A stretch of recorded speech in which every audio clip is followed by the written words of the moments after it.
প্রকাশ্য কুরবানি করলে নাকি বাচ্চাদের মানসিক স্বাস্থ্যের উপরে প্রভাব ফেলে। কি বললো এই ব্যক্তি, আসুন তার বক্তব্যটি শুনি। যখন এই যে আপনার বাড়ির সামনে রোডের মধ্যে যখন কোরবানিটা দেন, এই শিশু বাচ্চারা যখন একটা দেখে যে জীবন্ত একটা প্রাণীকে আপনি কিভাবে মারতেছেন, সাইকোলজিক্যালি কিন্তু একটা বাচ্চা নিতে পারে না, এটা নিতে পারে না। বিদেশে কিন্তু এগুলো নাই, এভাবে হয় না। বিদেশে একটা সিস্টেমের মধ্যে দিয়ে হচ্ছে।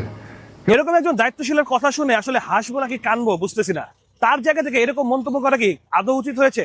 আমি তো দেখছি কুরবানি আসার আগে আমার বাচ্চা কুরবানির হাটে যাওয়ার জন্য, গরু কেনার জন্য, খাসি কেনার জন্য পাগল হয়ে গিয়েছে। এবং আমি সবসময় দেখেছি যে বাচ্চারা বেশি কুরবানি ঈদের মধ্যে তারা বেশি খুশি থাকে, তারা গরুর কাছে যায়, তারা কুরবানিতে বেশি উৎফুল্ল থাকে। কিন্তু এই ভাই বললেন যে প্রকাশ্য কুরবানি তাদের সামনে করলে তাদের মানসিক চাপ হয় বা মানসিক স্বাস্থ্যের ক্ষতি হয়। তার কিছু কথা ভালো লেগেছে, যেখানে তিনি বলেছেন যে পুরো ঢাকা শহরে সব জায়গায় কুরবানি না করে নির্দিষ্ট একটি জায়গায় কুরবানি করলে ভালো হয়। হ্যাঁ, এটা আমিও একমত যে হ্যাঁ, সব জায়গায় না করে যদি দুর্গন্ধ ছড়ায়, আবর্জনা থাকে, তো আপনারা নির্দিষ্ট কয়েকটা জায়গায় যদি কুরবানি করেন যে ঢাকার সবাই মানুষ ওই জায়গায় গিয়ে তার পশুটি কুরবানি করবে, এটা ঠিক আছে। কিন্তু এর পাশে কিন্তু এই মন্তব্যটি করলেন যে গরু প্রকাশ্য করা যাবে না বা পশু প্রকাশ্যে কুরবানি করা যাবে না, বাচ্চাদের উপরে প্রেশার পড়বে। এই কথাটা কতটুকু উচিত হয়েছে আমার জানা নেই, আপনারা কমেন্টে জানাবেন ইনশাল্লাহ। আসসালামু আলাইকুম।